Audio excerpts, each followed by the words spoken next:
আসসালামু আলাইকুম ওয়া রাহমাতুল্লাহি ওয়া বারাকাতুহু। আলহামদুলিল্লাহি রাব্বিল আলামিন ওয়া উসাল্লি ওয়া উসাল্লিমু আলা নাবিয়িনা মুহাম্মদ ওয়া আলা আলিহি ওয়া সাহবিহি আজমাইন, আম্মা বাদ। হাদিসে আরবাইনের উপর এটা আমাদের 40তম ক্লাস। এই ক্লাসে আছে 41 এবং 42তম হাদিসের উপর দার্স। 41তম হাদিসটির বিষয়বস্তু হচ্ছে আল্লাহ রসুল সাল্লাল্লাহু আলাইহি ওয়াসাল্লাম এর পরিপূর্ণ অনুসরণ, আনুগত্য। আর দ্বিতীয় হাদিসটির বিষয়বস্তু হচ্ছে আল্লাহ সুবহানাহু ওয়া তাআলার অফুরন্ত ক্ষমা এবং দয়া প্রসঙ্গে। তো প্রথম হাদিসটি হচ্ছে আন আবি মুহাম্মদ আব্দুল্লাহ ইবনে আমর ইবনুল আস রাদিয়াল্লাহু আনহু, তিনি বলছেন ক্বালা রাসূলুল্লাহি সাল্লাল্লাহু আলাইহি ওয়াসাল্লাম, আল্লাহ রসুল সাল্লাল্লাহু আলাইহি ওয়াসাল্লাম বলেছেন, লা ইউমিনু আহাদুকুম, তোমাদের কেউ ততক্ষণ পর্যন্ত মুমিন হতে পারবে না, হাত্তা ইয়াকুনা হাওয়াহু, যতক্ষণ না তার প্রবৃত্তি হতে পারবে তাবআন লিমা জিতু বিহি, আমি যে শরীয়ত নিয়ে এসেছি তার অনুগামী।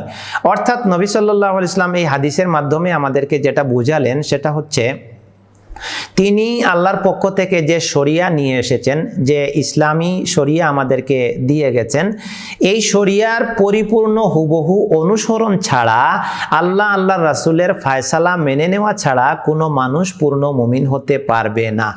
এ কথাটি আল্লাহ সুবহানাহু ওয়া তাআলা সূরা আন-নিসার 65 নম্বর আয়াতে এভাবে বলেছেন, ফালা ওয়া রাব্বিকা লা ইউমিনুনা হাত্তা ইউহাক্কিমুকা ফীমা শাজারা বাইনাহুম, আল্লাহর কসম, তারা ততক্ষণ পর্যন্ত মুমিন হতে পারবে না যতক্ষণ না তাদের মধ্যে সংগঠিত বিষয়ে আপনার ফায়সালাকে তারা মেনে না নেবে। সুম্মা লা ইয়াজিদু ফি আনফুসিহিম হারাজাম মিম্মা কাদাইতা ওয়া ইউসাল্লিমু তাসলিমা, তারপর আপনার ফায়সালার ব্যাপারে তাদের মনে কোনো সংকোচ থাকবে না এবং তারা পুরোপুরি আত্মসমর্পণ করবে। কোরআন মজিদের এই আয়াত থেকেও নবী সাল্লাল্লাহু আলাইহি ওয়াসাল্লামের এই কথার সমর্থন আমরা পেয়ে গেলাম যে আল্লাহর নবী সাল্লাল্লাহু আলাইহি ওয়াসাল্লাম ইসলামের যে সকল বিধিবিধান দিয়ে গেছেন সব কিছুর সামনে আমাদেরকে আত্মসমর্পণ করতে হবে, সব কিছু মেনে নিতে হবে। এখানে একটি কথা আমাদের মনে রাখতে হবে যে ঈমান শুধু লা ইলাহা ইল্লাল্লাহ মুখে পড়ার নামই নয়। শুধু লা ইলাহা ইল্লাল্লাহ পড়লেই একজন মানুষ নাজাত পাবে না, এর পরিপূর্ণতা অর্জন করতে হবে। আর ঈমানের পরিপূর্ণতা লাভের জন্য যে কয়টা বিষয় আছে, প্রথম হচ্ছে কওলুল লিসান, মুখের স্বীকৃতি। একজন মুখে বলবে আশহাদু আল্লা ইলাহা ইল্লাল্লাহ ওয়া আন্না মুহাম্মাদার রাসূলুল্লাহ, আমি সাক্ষ্য দিচ্ছি যে আল্লাহ ছাড়া কোনো সত্যিকার মাবুদ নেই, মুহাম্মদ সাল্লাল্লাহু আলাইহি ওয়াসাল্লাম আল্লাহর রাসূল। 2 নম্বর কাজ হচ্ছে ইতিকাদুল জানান, সে মুখ দিয়ে যেটা বলছে অন্তরেও ঠিক তাই স্বীকৃতি দেবে এবং বিশ্বাস করবে। 3 নম্বর হচ্ছে আন্নাহু আমালুন বিল আরকান, যে একজনের জবানে স্বীকৃতি দিল, অন্তরেও বিশ্বাস করলো, তারপর বসে থাকলে হবে না, তাকে আমল করতে হবে। আমলের মাধ্যমে এই কালিমার বা শাহাদার দাবি পূরণ করতে হবে।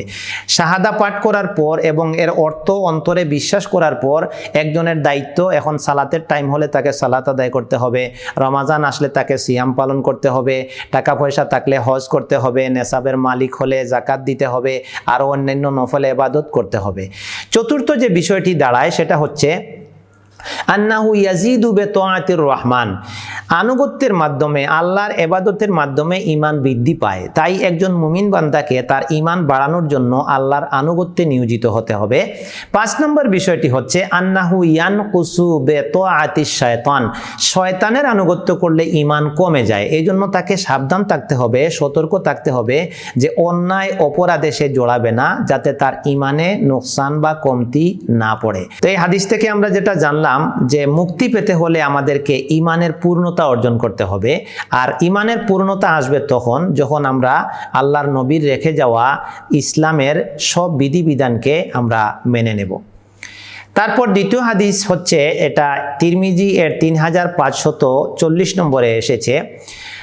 ওয়ান আনাস ইবনে মালিক রাদিয়াল্লাহু আনহু قال قال رسول الله صلى الله عليه وسلم قال الله تعالى يا ابن آدم إنك ما دعوتني ورجوتني غفرت لك على ما كان منك ولا أبالي يا ابن آدم لو بلغت ذنوبك عنان السماء ثم استغفرتني غفرت لك يا ابن آدم إنك لو أتيتني بقراب الأرض خطايا ثم لقيتني لا تشرك بي شيئا لأتيتك بقرابها مغفرة سبحان الله এই হাদিসটি বর্ণনা করেছেন বিশিষ্ট সাহাবী আনাস ইবনে মালিক রাদিয়াল্লাহু আনহু। তিনি বলছেন ক্বালা রাসূলুল্লাহি সাল্লাল্লাহু আলাইহি ওয়াসাল্লাম, আল্লাহর রাসূল সাল্লাল্লাহু আলাইহি ওয়াসাল্লাম বলছেন ক্বালা আল্লাহু তাআলা, আল্লাহ সুবহানাহু ওয়া তাআলা বলেন। অর্থাৎ এই হাদিসটা এখন হাদিসে কুদসি হয়ে গেল। আল্লাহর বক্তব্য এখন শুরু হচ্ছে। কি বক্তব্য? তিনি বলছেন ইয়া আদম, হে আদমের সন্তান, ইন্নাকা মা দাআউতানি ওয়া রাজাউতানি, যতক্ষণ পর্যন্ত তুমি আমাকে ডাকবে, তুমি আমার প্রতি আশাবাদী হয়ে থাকবে, গাফারতু লাকা আলা মা কানা মিনকা, আমি তোমাকে ক্ষমা করতেই থাকবো, তুমি যে অবস্থায় থাকো না কেন, ওয়ালা উবালি, এবং আমি কোনো পরোয়া করি না। তারপর আল্লাহ সুবহানাহু ওয়া তাআলা বলছেন ইয়া আদম, হে আদমের সন্তান, লাউ বালাগাত যুনুবুকা আনানাস সামা, তোমার পাপ যদি আসমান ছুঁয়ে যায়, আসমান পর্যন্ত তোমার পাপে ভর্তি হয়ে যায়, সুম্মাস্তাগফারতানি গাফারতু লাক, তারপরেও যদি তুমি আমার কাছে ক্ষমা চাও, ক্ষমা প্রার্থী হও, আমি তোমাকে ক্ষমা করে দেব। সুবহানাল্লাহ। তারপর আল্লাহ সুবহানাহু ওয়া তাআলা বললেন ইয়া আদম, হে আদমের সন্তান, ইন্নাকা লাউ আতাইতানি বিকুরাবিল আরদি খাতায়া, তুমি যদি জমিন ভর্তি গুনাহ নিয়ে আমার সামনে হাজির হও, সুম্মা লাকিতানি লা তুশরিকু বি শাইআ, তারপর আমার সাথে তোমার সাক্ষাৎ হয় এমন অবস্থায় যে তুমি শিরক করনি, তাহলে কি হবে? লা আতাইতুকা বিকুরাবিহা মাগফিরা, ওই জমিন ভর্তি ক্ষমা এবং মাগফিরাত নিয়ে আমি তোমার সামনে হাজির হব। আল্লাহু আকবার। তো এই হাদিসের মধ্যে আমরা আল্লাহ সুবহানাহু ওয়া তাআলার অপার অনুগ্রহ এবং তার বিশাল ক্ষমার যে গুণ, এটা দেখতে পাচ্ছি যে তিনি আমাদেরকে ডেকে বলছেন যে আমরা যত গুনাহই করি না কেন, যতক্ষণ আমরা তার কাছে দোয়া করব, তার কাছে আশাবাদী থাকব, তিনি আমাদেরকে ক্ষমা করতে থাকবেন। আমরা যদি আসমান ছুঁয়ে যাওয়া এত পাপ নিয়ে আল্লাহর সামনে হাজির হই, তারপরেও ক্ষমা চাই, আল্লাহ ক্ষমা করতে সক্ষম।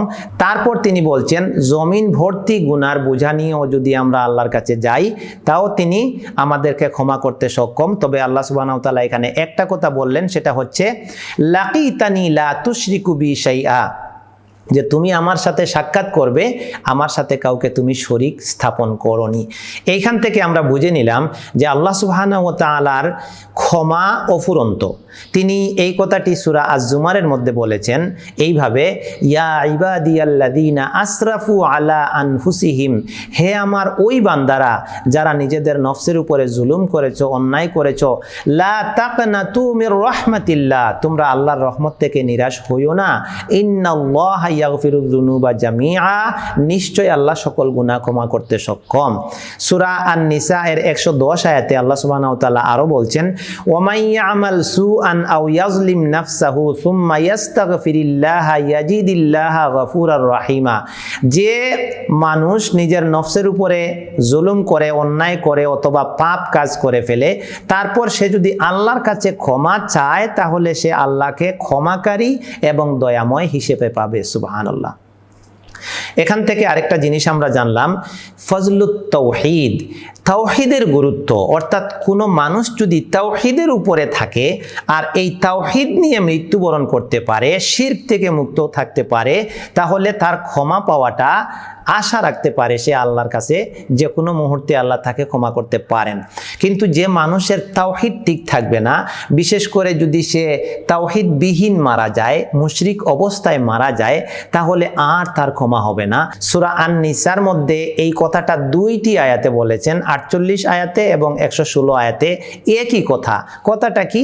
ইন্নাল্লাহা লা ইয়াগফিরু, নিশ্চয় আল্লাহ ক্ষমা করবেনই না, আইয়ুশরাকা বিহি, তার সাথে শিরক করাকে, ওয়াগফিরু মা দুনা যালিকা লিমান ইয়াশা, এবং অন্যান্য শিরক পরবর্তী গুনাহ যার জন্য ইচ্ছা তিনি ক্ষমা করতে পারেন। তাহলে এই হাদিসের মধ্যে আমরা পেলাম ওয়াফিহি সাআতু রাহমাতিল্লাহি তাআলা, আল্লাহর রহমত এবং ক্ষমার যে প্রশস্ততা এটা আমরা জানতে পারলাম। আরও জানতে পারলাম খুতুরতু শিরক ওয়া তাহযীর মিনহু, শিরকের অসারতা, শিরকের পরিণাম এবং শিরক থেকে বেঁচে থাকার যে গুরুত্ব এটা জানতে পারলাম। তো এই হাদিস থেকে আমাদের সংক্ষিপ্ত শিক্ষা হচ্ছে যে রাসূল সাল্লাল্লাহু আলাইহি ওয়াসাল্লাম যে দিন নিয়ে এসেছেন এই দিনকে আমাদের হুবহু অনুসরণ করতে হবে। আর আল্লাহ সুবহানাহু ওয়া তাআলার ক্ষমার গুণ অনেক বড়, আমরা তার রহমত থেকে কখনো নিরাশ হব না। তবে শর্ত হচ্ছে আমাদেরকে তাওহীদবাদী হওয়া লাগবে। আমরা যখনই কোনো গুনাহ করে ফেলবো তখন আল্লাহর কাছে ক্ষমা চেয়ে তওবা করে ফিরে আসব, আর তাওহীদের উপরে ঠিক থাকবো যাতে আমরা আল্লাহর কাছে ক্ষমা পাই এবং ঈমান নিয়ে আমরা মৃত্যুবরণ করতে পারি, সেই চেষ্টায় আমাদেরকে থাকতে হবে। আল্লাহ সুবহানাহু ওয়া তাআলা আমাদেরকে তৌফিক দান করুন। আমিন। ওয়া সাল্লাল্লাহু আলা নবিয়িনা মুহাম্মদ।